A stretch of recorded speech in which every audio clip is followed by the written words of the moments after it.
All right, folks, welcome to Adobe Photoshop. I am going to try and keep these videos to 10 to 15 minutes, sort of to chunk them up. So I wanted to introduce you to the program, show you just a little bit about it first, what the different menus are. Okay, in the next tutorial, I will show you as we start to create some stuff. So when you first open up Photoshop, okay, this is what you'll see. Now, the important thing to note here is I'm on a Mac. It's not that different than a PC. The big difference is going to be when I use commands, okay, keyboard shortcuts. Instead of using Control, I use Command. So, for example, Command O opens up a document, okay, or Command N makes a new document. So when I say Command, if you're on a PC, just mentally change that to Control. Otherwise, I end up saying Command/Control, and it just gets real awkward. All right. So what I want to do is go ahead and create a new document. Okay, you'll notice in Photoshop, once you've used it, it will keep your recent documents. You can sort by name, size, kind. Okay, in this case, we're just going to make a new one. Photoshop now gives you these options, right? You can come and make custom ones that you've recently done, saved ones. But you'll notice up here it has photo, print, art, and illustration. Okay, so these are basically what it's doing is giving you defaults that you would normally use. In this case, I'm just going to make a letter. Okay, letter size 1, so 8.5 by 11. Right here are your options as you begin to work. You can name this before you even get started. Okay, so call it image 1. Size, the orientation, okay. Your resolution here is important. Here's where a lot of people get tripped up. 300 ppi is what we want. That's 300 pixels per inch. There's more information on Blackboard about what exactly that means. Okay, I want to work at a fairly high resolution, so it's always better to reduce. Okay, you can choose your background: white, black, transparent. Okay, I'm just going to leave it white. Your color profile is not super important unless you're going to print. Okay, and I would tell you when you're going to print, most printers, unless you really want to get into it, do better with Adobe RGB 1998, and you'll get a truer print.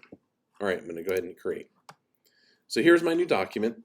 Okay, I will have a number of tools and options that are automatically open. Okay, so the very first thing I want to show you is up here at the top. Okay, here is where all of your commands are.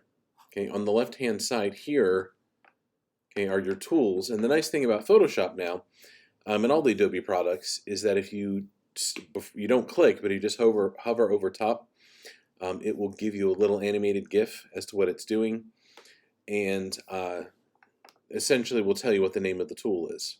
Okay, it will also, you'll notice in the parentheses there, give you the keyboard shortcut for the tool. So, for example, the paint bucket tool is G. Okay, now there are a lot of tools and a lot of stuff that goes into Photoshop. Okay, so don't get too lost.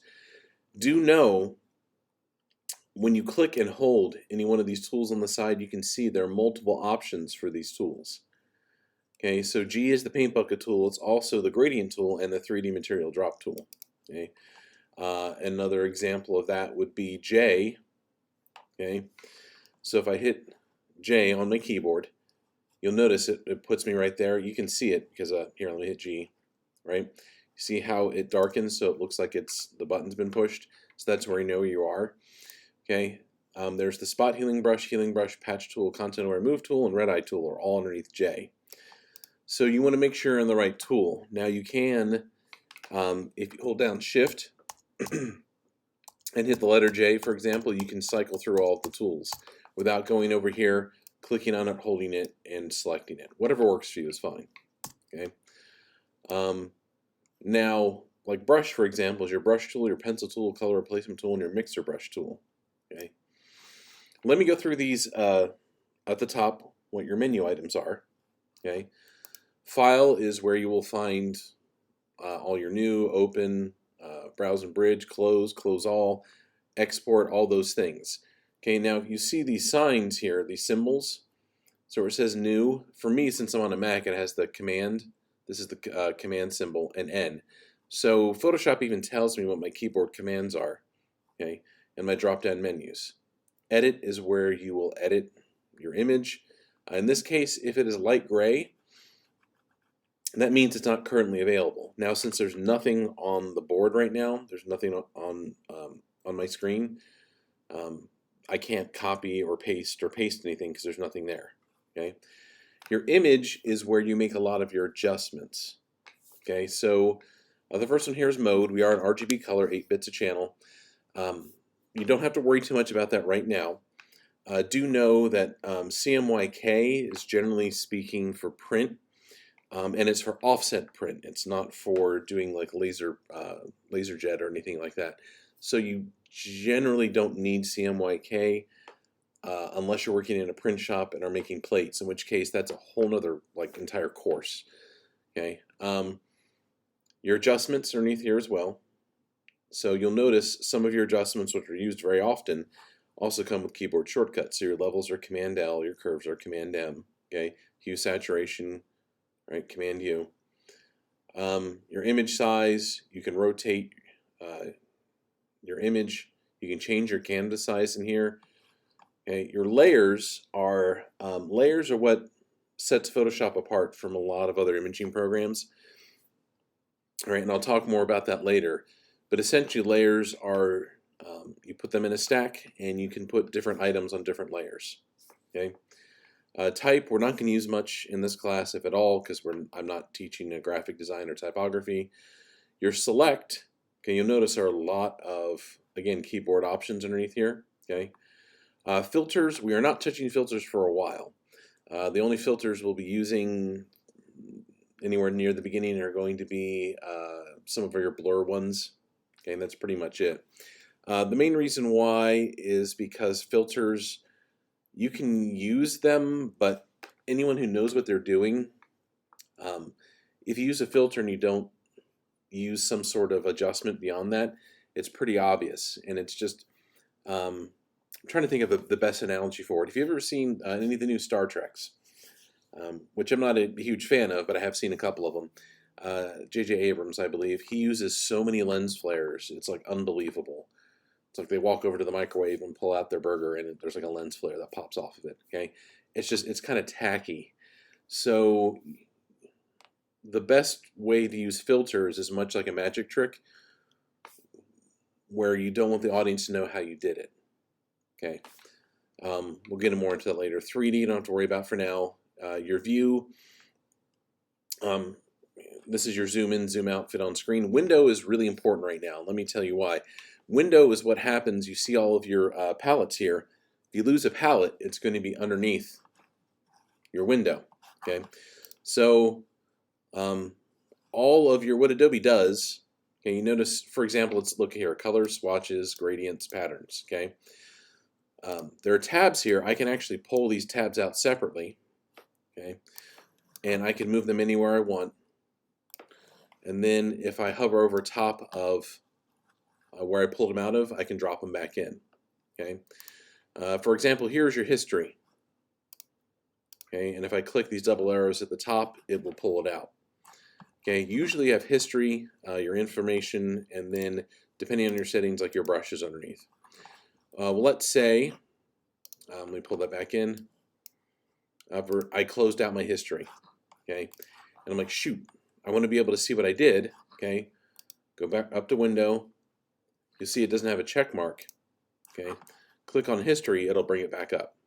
Okay, now what you can do as well in your workspaces here, you'll notice Photoshop gives you some options like photography, painting, motion, through graphic and web, 3D. Okay, I usually keep it on essentials. If you do a lot of digital painting, right, when I switch it over, you'll notice it'll give you like your brush, your layers, okay, and your swatches and your navigator here. Okay, if I want to go back to that workspace that I had before, I can go ahead and go to Workspace Essentials. Okay, you can also make your own.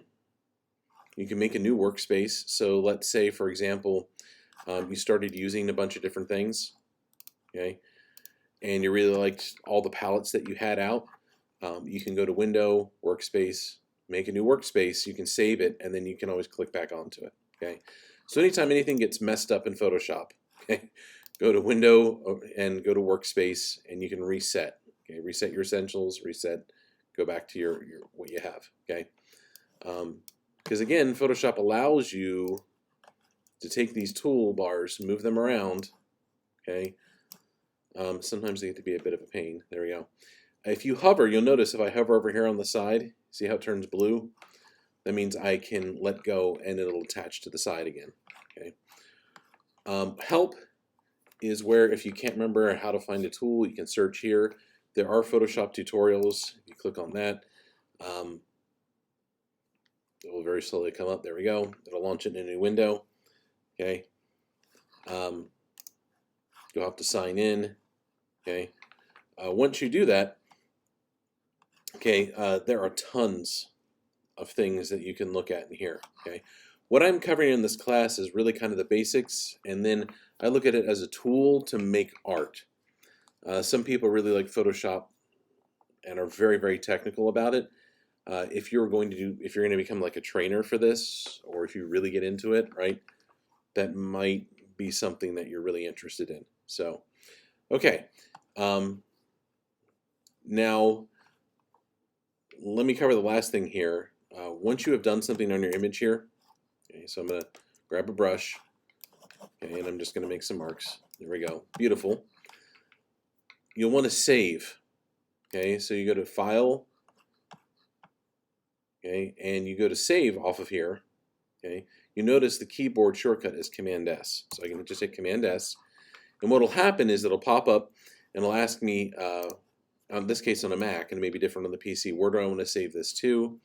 Okay, and your format right here. I will have information up on Blackboard about different image formats. Okay, I will tell you that like a JPEG is good if you want to show stuff on the web.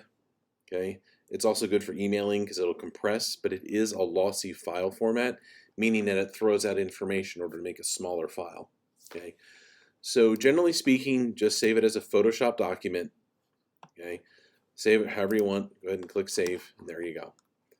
All right, so go ahead and stop there, and the next tutorial I will be covering some of the tools that we use.